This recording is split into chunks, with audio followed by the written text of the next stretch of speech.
कर्म हमारी आत्मा के प्रबल शत्रु हैं। ये बात गांठ बांध ली आश्रव भावना में अपन ने, और कल संवर भावना में भाया कि कर्म रूपी शत्रुओं का रोक कर ही हम अपनी आत्मा का हित कर सकते हैं। जब तक उनको रोकेंगे नहीं तब तक आत्मा का हित नहीं हो सकता। ये संवर भावना कहा, लेकिन आगे निर्जरा भावना कह रही है इतने से काम चलने वाला नहीं तेरा, इतने से काम चलने वाला नहीं। क्योंकि उपसम कल बोला था ने, सदगुरु दे जगाए कर्म चोर जब आवत रुके। हाँ, तो अपन सदगुरु ने जगाया, कर्मों को रोक तो दिया, लेकिन जब तक उनको अपन नेस्तनाबूत नहीं कर देंगे, जब तक समाप्त नहीं कर देंगे। उपशम का मतलब ये दबाना, और दबावा कब तक? बोलो, आपने किसी को दबाया तो कब तक रहेगा? जब तक उसका जोर नहीं चल रहा। जिस दिन जोर चलेगा ना, उस दिन आपको उठाड़ के फेंक देगा वो। आपके इलास्टिक होती है ना, इलास्टिक, पहले छोटे बच्चे थे ना, इलास्टिक को खींच के रखो कितनी देर? बोलो, एक बार छोड़ा ना तो खुद को फिर चट्टा लगता है। ऐसे ही उपसम भाव होता है। उपसम ज़्यादा देर नहीं। निर्जरा भावना कह रही है शत्रु को दबाने के साथ साथ परास्त भी करना होगा। हमें तलवार के साथ साथ ढाल भी रखनी होगी। ढाल जरूरी है। हमारे यहाँ पर डिफेंसिव के साथ एफेंसिव भी जरूरत है। आक्रमण कर रहा हो सामने, आपने बचाव के लिए क्या किया? बल्कि भारत में तो एफेंसिव मिनिस्ट्री होती है, रक्षा मंत्रालय। हमारे यहाँ डिफेंसिव मिनिस्ट्री नहीं है। आक्रमण मंत्रालय है क्या कोई? बोलो, आज तक नहीं। क्यों? भारत किसी पर आक्रमण नहीं करता है। लेकिन कोई सामने वाला यदि हमारे ऊपर आक्रमण करता है तो मुंह तोड़ जवाब भी देने की क्षमता रखते हैं। आपके यहीं बोरगढ़ में जब जाते हैं रोज तो आवाज सुनते हैं, परेड, पीछे मुड़, तेज चल। कितने हजारों सैनिक यहाँ एयरफोर्स के काम कर रहे हैं। क्यों? यहाँ नासिक के पास में ओजर है। आप ओजर में, वहाँ पर भी मिलिट्री का बहुत बड़ा सेंटर, जब कभी भी ज़रूरत पड़े तुरंत ये है। क्योंकि जब तक शत्रुओं को परास्त नहीं किया जाएगा तब तक आप निर्जरा भावना नहीं पा पाएंगे। हम शत्रुओं क्या करते हैं? हम तो पनाह देते हैं। आजा आजा, बैठ जा, ले चाय पिएगा ठंडा, बोल गरम पिएगा ठंडा, ऐसा और बोलते हैं। तो कर्म कभी जाएगा आपके यहाँ से? 3 काल में नहीं जाएगा। इसलिए कर्मों को यदि परास्त करना है तो निर्जरा करना जरूरी है। और निर्जरा भावना के बाद में से ही, लेकिन मुश्किल ये है, कर्मों को उखाड़ कर फेंकना तो चाहते हैं, लेकिन ये भी नहीं जानते कि कर्म बंद कब हो रहा है, और ये भी नहीं जानते कर्म निर्जरा कब हो रही है। आज उसी का अपन यहाँ सीखेंगे कि कैसे करें हम कर्मों की निर्जरा। अल्प समय में इसी बात का चिंतन करते हैं। अभी आप देखो, मैं यहीं पर आपको अनुभव करा दूं कि कैसे बंधन को प्राप्त होते हैं और कैसे मुक्ति को प्राप्त होते हैं। अभी आपको बोल दें कि अब 2 घंटा तक कोई भी इस पांडाल के बाहर नहीं जाएगा। बोलो, कोई हिलेगा नहीं। जिस आसन में बैठा है वैसे ही बैठा रहेगा। क्या होगा आपको? क्या होगा? आकुलता होना प्रारंभ हो जाएगी। आकुलता होना प्रारंभ हो जाएगी। जैसे ही, बस यही बंधन है, बंधन और कुछ नहीं है। हम जैसे ही कोई भी संकल्प नियम में बांधे, और बंधन को हम सोचते हैं बंधन है, जबकि वो वास्तव में हम कर्म काट भी सकते हैं। और इसके अलावा मुक्ति देखो कैसे तुरंत आपको बोल दिया जाए नहीं सब उठ के जाओ। जैसे आप 2 घंटे या 3 घंटे से बैठे थे, या बच्चों को देखा, छोटे बच्चे होते हैं ना, जब हम 2री 3री क्लास में पढ़ते थे, बस्ता पहले से ही, घंटी तो बाद में बजेगी, बस्ता पहले से ही पीठ पे लाद लेते थे कि सबसे पहले दरवाजे के बाहर कौन निकलेगा। समझ में आया? तो ये मुक्ति में निराकुलता है और बंधन में आकुलता।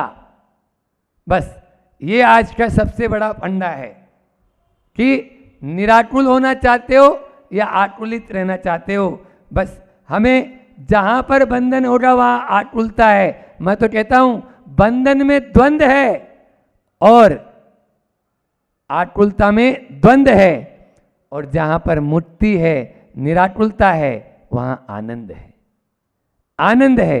यदि आनंद की प्राप्ति करना चाहते हो तो निराकुल तो होना ही पड़ेगा।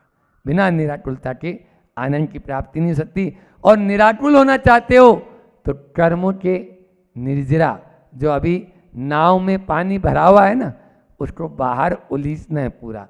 आपने पहले आश्रम में छेद बंद कर दिया और उसके बाद में अब जो है वो पानी बंद तो हो गया, संवर भी कर दिया है। आश्रम में आ रहा था, संवर में रोक दिया, निर्जरा में अब वो जो पानी भरा हुआ है उसको बाहर की तरफ पूरा डाल दो ताकि ये नाव डूबने से बच जाए। नाव को डुबाने से बचाना है तो जो कर्मों का भार पहले से लदा है ना, उसमें से पत्थर या पानी निकालकर बाहर फेंकना शुरू कर दें। आज उसी के बारे में बहुत सरल तरीके में बता रहे हैं आचार्य कुंद भगवान।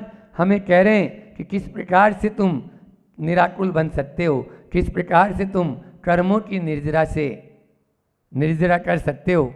एक कारिका लेते हैं कि रत्तो बंधदिकम्मम मुंचदि जीवो विराग संपन्नो ऐसो बंध समासो तम्मा कम्मे सुमा रज्जे। मतलब राग से कर्मों का बंध होता है और विराग से कर्म छूटते हैं। बस ये सीधा सीधा फार्मूला।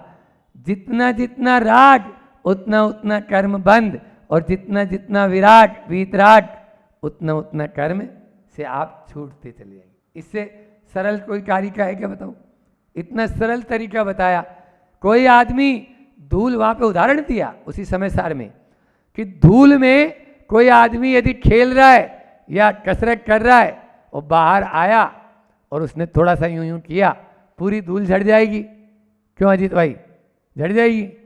और यदि तेल लगा के अच्छा बिल्कुल बढ़िया और फिर चला गया धूल के अंदर और अब वो कसरत कर रहा है या वहां पर जो है कुश्ती लड़ रहा है, बोलो अब जो चिपकेगी वो बस ये कसायों की जो तेल हमारे अंदर हमने अपने ऊपर चिपोड़ रखा है ना, ये ऐसा राग का तेल है जो छूटेगा नहीं। महाराज आप कितना ही हिला लो, हम भी रोज रोज थोड़ा थोड़ा तो हिलाने की कोशिश करते हैं कि थोड़ा तो हिलेगा, ऐसी बात नहीं है। तो राग का तेल, साबुन यदि अच्छी क्वालिटी का है तो शरीर पे से मैल भी छूटेगा ही छूटेगा। समझ में आया?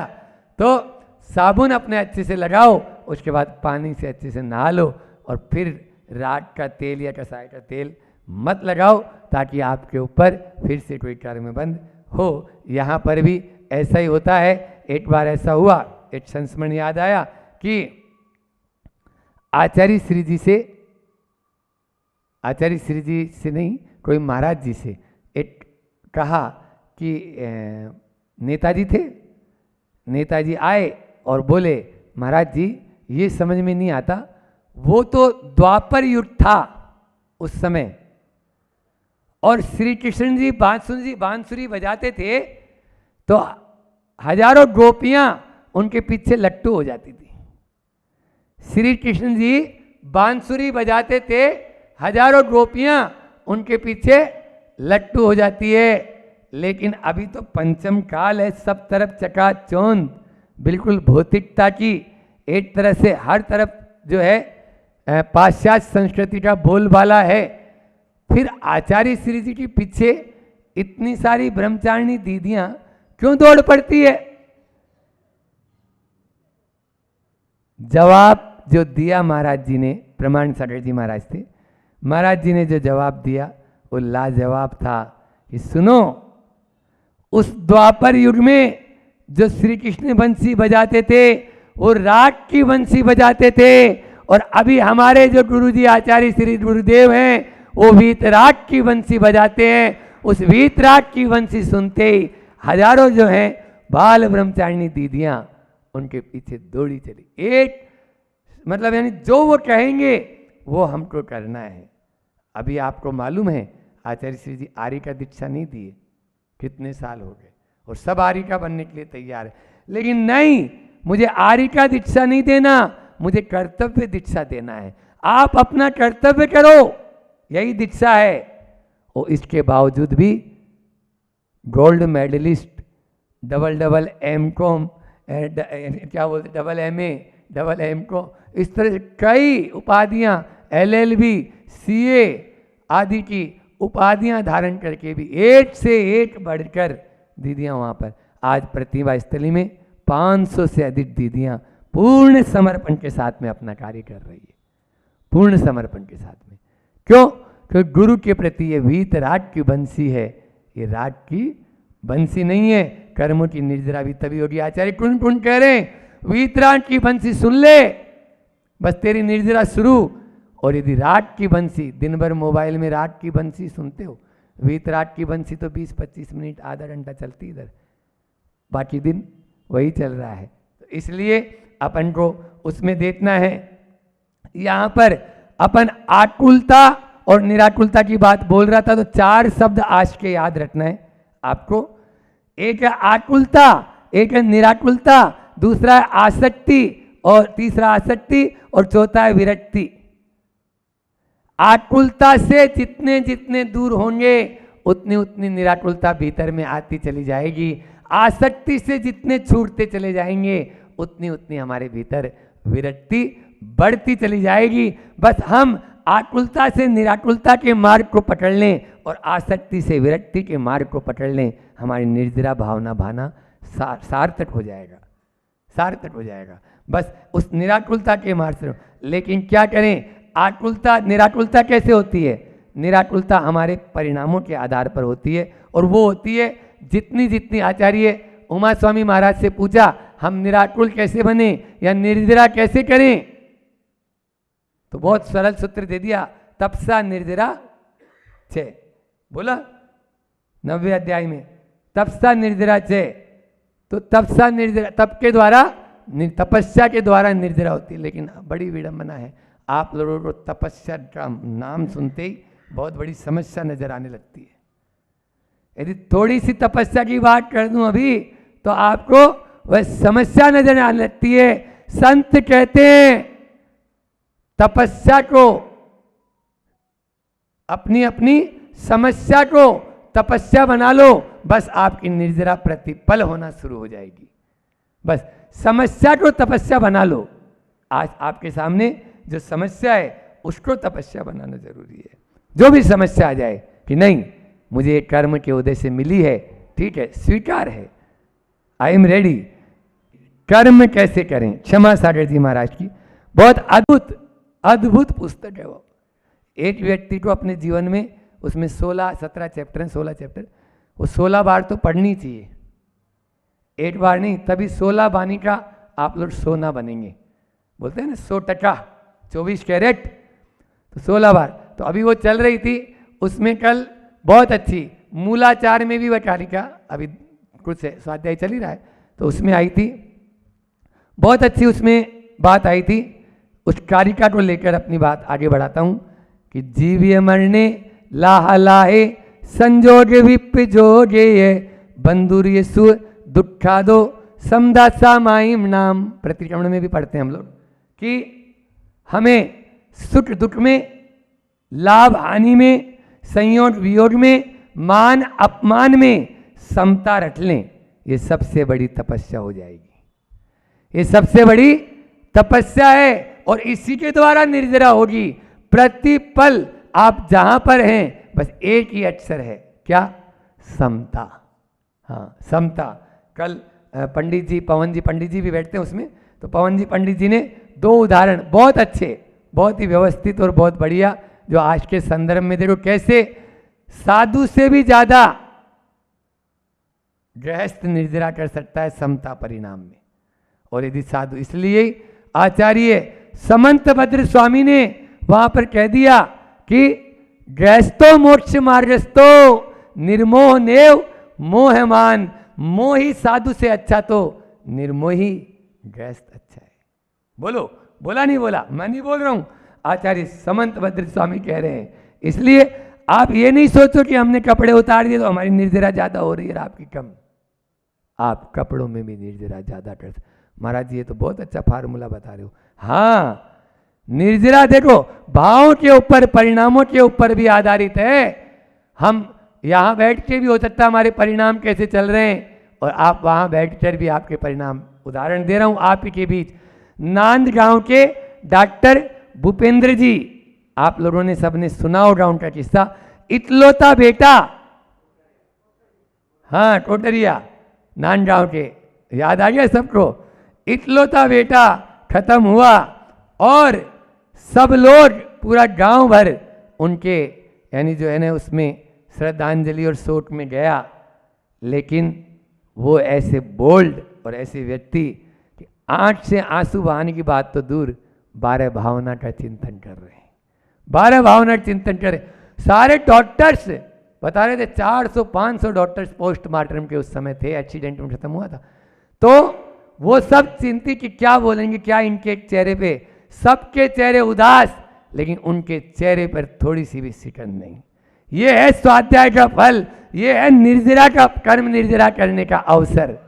जब हमारे ऊपर कल भी मैंने कहा था कि प्रतिकूलता में, अनुकूलता में तो सभी समता रख लेते हैं, जब प्रतिकूलता आए तब समता रखेंगे, तब हमारे परिणाम इस प्रकार से निर्जरा के बनेंगे।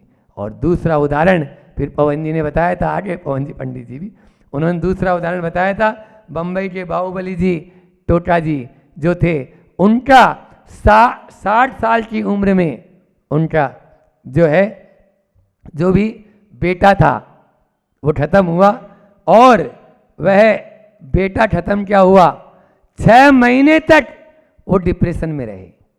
6 महीने तक केवल मात्र एक ही रोना रोते रहे। बोलो क्या है? मैं तो कहता हूं धर्म आपको कष्टों से बचाता नहीं है, लिख लो। आप कष्ट से बचने के लिए यहां बैठे हो तो धर्म आपको कष्टों से बचाता नहीं है, अपितु धर्म आपको कष्टों में भी हंसकर, कष्टों को भी हंसकर सहने की कला सिखाता है। बस धर्म कष्टों से बचाएगा नहीं, वो कष्ट आएंगे। इसलिए अपने प्रभु से ये मत कहो हे प्रभु मेरे ऊपर कष्ट ना आए, वो तो आएंगे। पारसनाथ पे आए, महावीर पे आए, आदिनाथ अभी आ रहे हैं, अक्षय तृतीया 2 दिन बाद में आदिनाथ भगवान पर आया।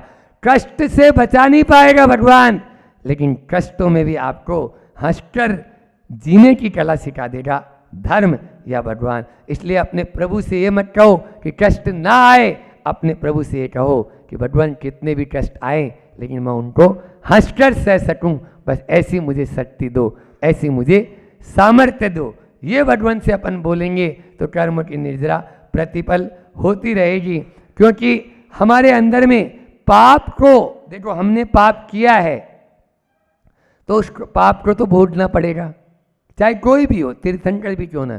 तो संत कहते हैं पाप को भोगो मत, पाप को काटो। क्या बोला? पाप को भोगो मत, पाप को काटो। तो महाराज जी ये भोगने में और काटने में क्या अंतर है? बहुत अंतर है। यदि आप रो रो कर पाप को भोग रहे हैं, ये कहलाता है भोगना।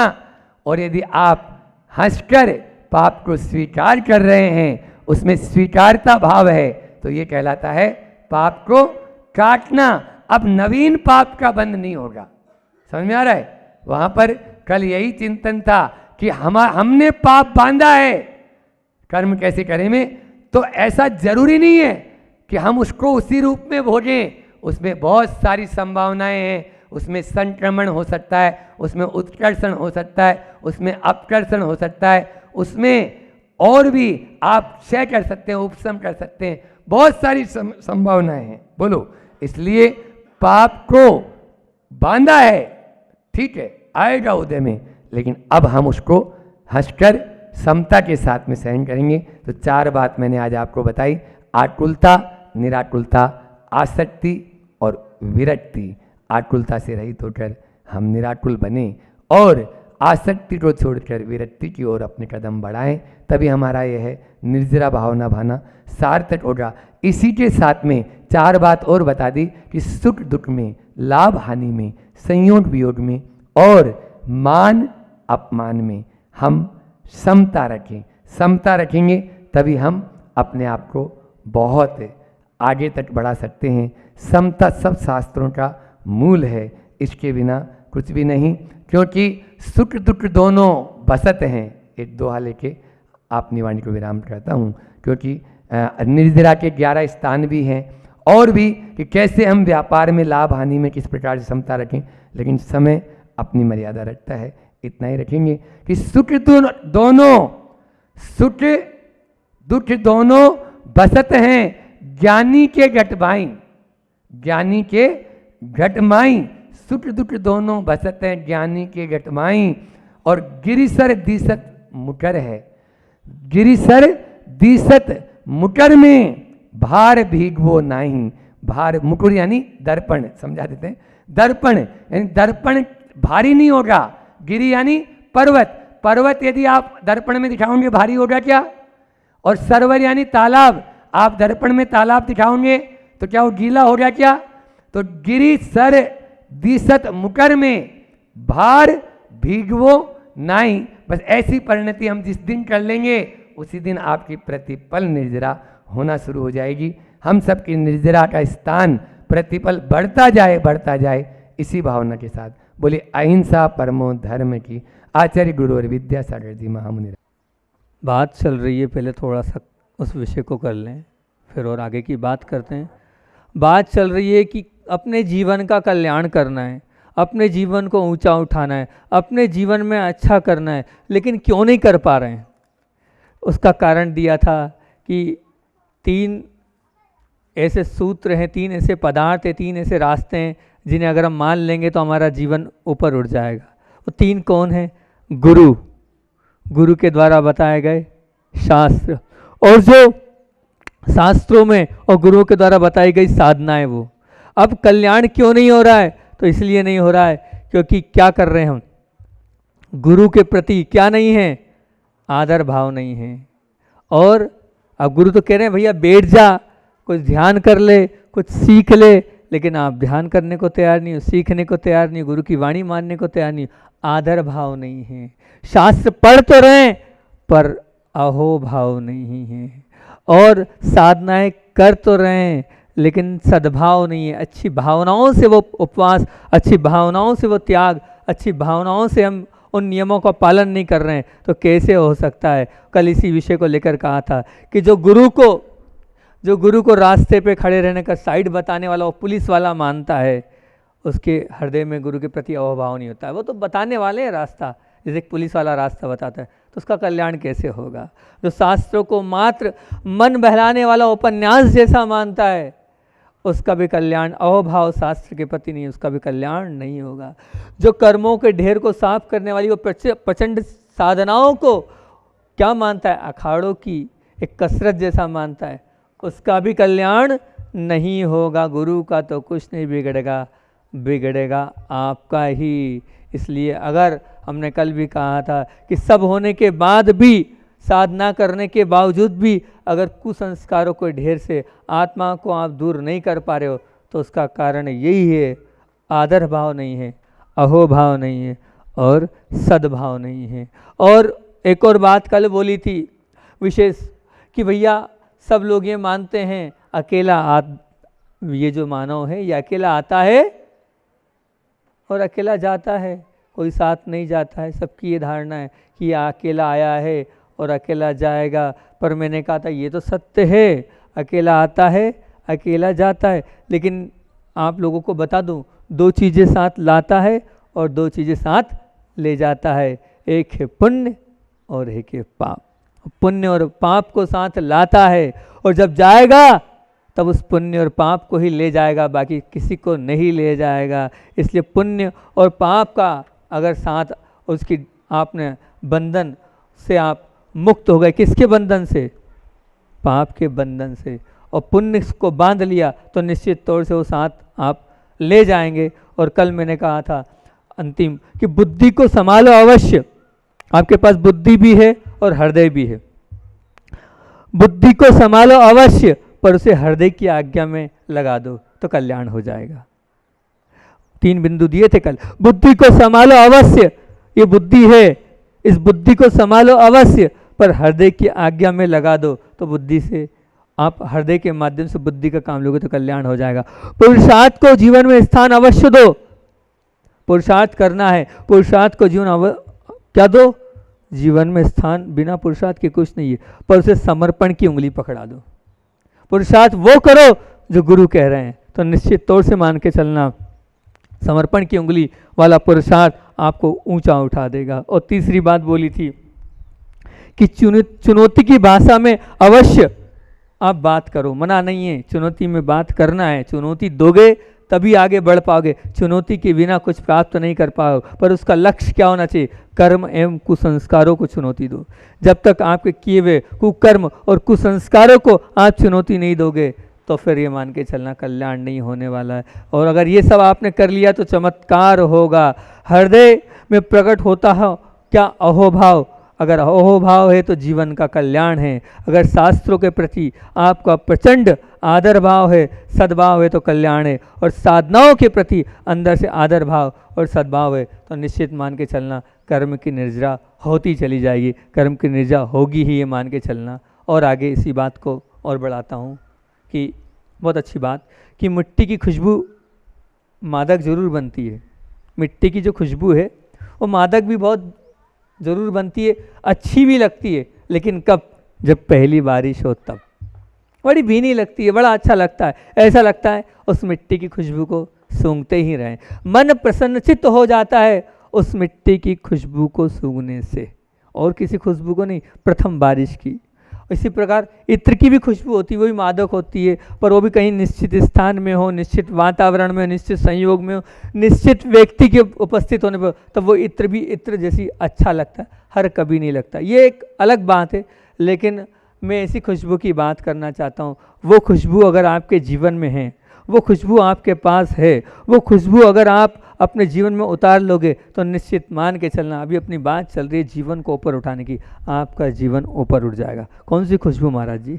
तुम सद्गुणों की ऐसी सुवास के स्वामी बन जाओ कि उस सुवास से तुम ही नहीं, साथ में रहने वाले भी प्रसन्नता के नशे में झूमने लग जाए। इस सद्गुण, क्योंकि सद्गुण की बात चल रही थी, तुम्हारे परिचय में जो भी आए सभी उस प्रसन्नता के नशे में चूमते रह जाए, झूमते रह जाए, आगे पीछे घूमते रह जाए। वो है सद्गुण की सुवास, वो है सद्गुण की खुशबू। उसमें जो भी आपके परिचय में आने वाला है, वो आप खुश नहीं हो, लेकिन आप तो खुश हो जाते हो। आपको पैसा मिला, खुश। आपको अपनी अपेक्षाओं की पूर्ति हुई, खुश। आपकी खुशी से खुशी नहीं है, आपसे पूरी दुनिया खुश है, तो ये मान के चलना आपने पूरी प्रकृति को खुश कर रखा है, तब मानेंगे वो सद्गुण हैं। तो ऐसे 4 सद्गुण बताता हूँ आपको। ये जो 4 सद्गुण है उसका जवाब ही 4 सद्गुण अगर आपके पास हैं तो ये मान के चलना आपने अपने जीवन को ऊंचा उठा लिया। सबसे पहला सद्गुण है, और टटोलना ये सद्गुण है कि नहीं आपके पास, अपने जीवन में ये सद्गुण आपके पास उतरे कि नहीं, और कितने हैं तो कितने? हृदय की कोमलता, हृदय की कोमलता, मन की सरलता, हृदय की कोमलता, मन की सरलता, और स्वभाव की शीतलता, और स्वभाव की शीतलता, और वचन की मधुरता। बस 4, ज़्यादा नहीं, ये सद्गुण है। ये क्या है? ये सद्गुण हैं। इनको आप बहुत महान मानो। हृदय की कोमलता, जिसका हृदय कोमल होता है, ये मान के चलना उसने पूरे संसार को अपना बना लिया। हृदय की कोमलता। और क्या? मन की सरलता। अगर तुम्हारा मन सरल है तो मैं मान के चलना वो मन सबको भी अपना बना लेगा। आपके रहने के बाद भी और आपके अलग होने के बाद भी आपको याद किया जाए तो ये मान के चलना कि आपके अंदर हृदय में भी कोमलता थी और मन की भी सरलता थी। कल बड़ा रात में हम सामायिक के बाद बैठे थे, तो बैठने के बाद ही ये चिंतन चला और बात उसी पे से हो गई कि एक हमारे साथ सागर के सज्जन थे भाई, ब्रह्मचारी व्रत ये उनका बल्लू चाचा है ना, बल्लू चाचा सागर के हैं वो। तो कल उनकी याद आई तो सब इन लोगों को, तो उनका फ़ोन भी आया, बोला आशीर्वाद दे दो फ़ोन पे। तो हमने कहा देखो ये सब लोग याद कर रहे हैं। तो भैया जी थे अमित भाई हमारे, और बोले हमारे गोलू भैया तो दिन रात याद करते हैं, मैं उनको दिन रात याद करते, जब देखो चच्चा चच्चा चच्चा याद, चच्चा उनका उपनाम है, उनको याद करते हैं। क्या कारण है उस व्यक्तित्व को याद करने का? तो उस व्यक्ति के ऊपर हमने ये चिंतन किया था कल रात को कि उसकी हृदय की कोमलता थी उसके अंदर, शायद ऐसी कोमल, बोलो है कि नहीं? जैसा उसका हृदय कोमल है शायद ही मिलेगा देखने को। उसके मन की सरलता थी। महाराज जी अब जैसे जा रहे हैं पहाड़ पर, हाँ महाराज तैयार हूँ, बिल्कुल तैयार हूँ। सोचो महाराज ने 11 वंदना करिएगी, प्रतिदिन वंदना करिए, वो प्रतिदिन वंदना के लिए साथ चला जाता था। ये मन की सरलता है। वहाँ आएगा यहाँ आएगा, जो कराना है सो कर लो, ये मन की सरलता है। और स्वभाव की शीतलता, कुछ भी कह लो, बिल्कुल कभी क्रोध नहीं आता उस व्यक्तित्व को। मैंने देखा नहीं उस व्यक्ति को इतने दिन में, बताओ सत्य बोल रहा हूँ कि नहीं? ये चारों गुण उसके निकाले उस व्यक्तित्व के मैंने। हाँ, कभी आपने 4 शब्द बोल भी दिए, लेकिन वो जो है ना वो मुख से ऐसा नहीं बोलेगा ये, और छोटा मोटा व्यक्ति नहीं है, 100 एकड़ जमीन का मालिक है वो। ऐसा मत समझना कि ऐसे ही आएगा वो, अच्छे बड़े घर का व्यक्तित्व है, लेकिन क्या स्वभाव की शीतलता है उसके अंदर, बिल्कुल शीतल स्वभाव है उसका। कुछ भी कह लो, कुछ भी कर लो, पर कोई जवाब नहीं, कोई प्रतिक्रिया नहीं, हो बन जाओ ऐसा। और फिर उसके बाद वचन की मधुरता, वो वचन ऐसे निकालता था कि उसके वचनों से हंसी आ जाती थी, मुस्कान आ जाती, इते महाराज उते महाराज। तो भले कम शब्द बोलता था, लेकिन उसके शब्द में मधुरता थी, उसके शब्द में मधुरता थी बड़ी। ऐसे वचनों को वो कल याद आए तो उन्हें 4 बात क्यों याद आ रहा था गोलू को इसलिए याद आ रहा था कि उसके हृदय की कोमलता थी, मन की सरलता थी, स्वभाव की शीतलता थी और वचन की मधुरता थी। इसीलिए उसको बार बार याद किया जा रहा है कि वो व्यक्ति बहुत अच्छा है, वो व्यक्ति बहुत अच्छा है, वो व्यक्ति बहुत अच्छा है। तो वो तब याद आएगा जब ये गुण आपके अंदर होंगे, नहीं तो नहीं याद आएंगे। ध्यान रखना, कोई याद नहीं करेगा। अगर आपकी वचन में कठोरता होगी, कौन याद करेगा? भैया वो तो ऐसे वचन बोलते थे, इस प्रकार से व्यवहार करते थे कि वो व्यवहार ऐसा रहता था कि उससे अंदर के परिणामों में क्या होता था, आद्रोध हो जाते थे, वो परिणाम खराब हो जाते थे। और अब हम कुछ भी बोलो, लेकिन हमने अच्छा भी बोला, उसके बाद भी उनने प्रतिक्रिया कैसी कर दी, ऐसी कर दी कि उनके जो वचन थे वही बात अच्छे से बोल सकते थे हम, लेकिन वही बात जो है इस प्रकार से बोल दी कि सामने वाला जो है बिल्कुल क्या हो गया, खोल गया। क्या हो गया? खोल गया। और बोलते हैं एक होता है खिल जाना और एक कहता है खोल जाना। खिल जाने से तात्पर्य ये कि आपने बोला और वो खिल गया, उसका हृदय भी प्रसन्न हो गया और उसका चेहरा भी प्रसन्न खिल गया, और आपने ऐसा बोला कि वो खोल गया अंदर से। बोल भले ही नहीं पा रहा है, अब भले आप बड़े हो तो वो क्या बोलेगा आपको? कुछ नहीं बोलेगा, कुछ बोल भी नहीं सकता, लेकिन खोल तो गया अंदर से, परेशान तो हो गया, वो परेशानी में तो आ गया। उसी प्रकार सरलता, बिल्कुल मैं हमेशा बोलता हूँ जो व्यक्ति सरल होता है वो ही, एक बात ध्यान रखना, ऊपर ऊर्ध्वगमन की यात्रा करता है। जो व्यक्ति सरल होता है वही ऊर्ध्वगमन की यात्रा करता। जितनी उस जीवन में सरलता आती चली जाएगी, व्यक्ति उतना उतना ऊंचा उठता चला जाएगा। और जितना जितना वो कठिन होता चला जाएगा, जितना दूसरों के साथ एडजस्ट करने में और दूसरों को अपने साथ घुलने मिलने में, अगर वो दूसरों के संबंधों को, अपने साथ व्यवहार को मीठा बनाने में अगर कठिनता आ रही है, तो मान के चलना अभी उसकी ऊर्ध्व यात्रा नहीं है। उसकी कहाँ की यात्रा है? अधो की यात्रा है। सरल ही ऊपर जाता है, भारी व्यक्ति जो है वो नीचे की ही यात्रा करता है। ऊर्ध्वगमन सरलता में ही है। और कोमल हृदय, बस हृदय की कोमलता आ जाए बस। अब कोई बीमार हुआ है तो वो ये माने कि मैं बीमार हुआ हूँ, अगर किसी को दर्द हो रहा है तो ये माने कि मुझे दर्द हो रहा है। ये है कोमलता, सामने वाले के कष्ट को अपना कष्ट समझना उसको बोलते हैं कोमलता। अपनी भूख को हम भूख मान रहे हैं और सामने वाले की भूख को, पेट की प्यास को भूख और प्यास नहीं मान रहे। क्या कोमलता है हमारे अंदर। अपनी बीमारी को हम अपनी बीमारी मान रहे और सामने वाले की बीमारी को बीमारी नहीं मान रहे। ये कोमलता की निशानी नहीं है। जिस दिन दूसरों के कष्ट, दूसरों की पीड़ा, दूसरों के दुख और दूसरों के अंदर हो रहे उन सब प्रकार की त्रास को आप अपना मान लोगे, वो हृदय से कोमल व्यक्तित्व है। नींद उड़ जाए अपने दर्द में नहीं, सामने वाले के दर्द में नींद उड़ जाए तो, सामने वाले के दर्द में नींद उड़ जाए तो। आचार्य भगवान हमेशा बोलते हैं, आचार्य भगवान हमेशा इस बात को लेकर एक बात बोलते हैं। बहुत बार गुरुदेव के मुख से बात सुनिएगी। गुरुदेव से जब पूछा जाता है कि सच्चा धर्म क्या है, तो आचार्य भगवान एक ही बात बोलते हैं, दूसरों के कष्टों पर आंख से आंसू आ जाना, ये ही सच्चा धर्म है। क्या है? दूसरों के कष्टों पर, दूसरों के दुख पर, दूसरों की पीड़ा पर आपकी आंख से अगर आंसू आ गए, ये सच्चा धर्म है। कितने धर्मात्मा हो आप, विचार करना। बहुत पीड़ित लोगों को आप देखते हो, लेकिन मन पीड़ित हो रहा है कि नहीं आपका? बताओ, आपका हृदय में वो कोमलता है कि नहीं? है तो आप सच्चे धर्मात्मा हो, नहीं तो ध्यान रखना धर्मात्मा हो ही नहीं आप। अभी धर्म की सीढ़ी आपने चढ़ी ही नहीं है, धर्म के चढ़ाव पर आप चढ़े ही नहीं हो। ये सद्गुण है, इन सद्गुणों को ध्यान रखना। फिर से रिवाइज करूँगा, उन चाचा के ऊपर हमने ये 4 सद्गुण दिए हैं। हृदय की कोमलता, मन की सरलता और स्वभाव की शीतलता और वचन की मधुरता। कोई भी है जो ये 4 गुण से कह दे कि ये 4 गुण उनमें नहीं थे? थे कि नहीं? चारों कूट कूट के भरे थे, चारों गुण ये कूट कूट के 4 गुण भरे थे। इसीलिए सब लोग याद करते हैं उनको। कोई जाने नहीं दे रहा था उनको, सब कह रहे थे मत जा भैया मत जा, हाथ पकड़ पकड़ के सब लोग कह रहे थे। चाहे जय कुमार जी हो, चाहे मदन लाल जी हो, सब कहते मत जाओ। चाहे हमारे गोलू भैया हो, मत जाओ भैया मत जाओ, 8 दिन और रुक जाओ, आप चले जाओगे तो सूना सूना हो जाएगा। तो ये 4 चीज़ अगर आपके अंदर है तो आपको बाद में याद किया जाएगा, नहीं तो ध्यान रखना आपको याद नहीं। अच्छा भैया चला गया, गया तो अच्छा हुआ, टेंशन मिटी। ऐसा आपका व्यवहार नहीं होना चाहिए। हृदय की कोमलता, मैं बार बार इसलिए रिपीट कर रहा हूँ, हम अपने को सबको ऐसा बनना है ना। मैं ऐसा हूँ ना आप लोग ऐसे हैं, लेकिन अपन सब ऐसे बने।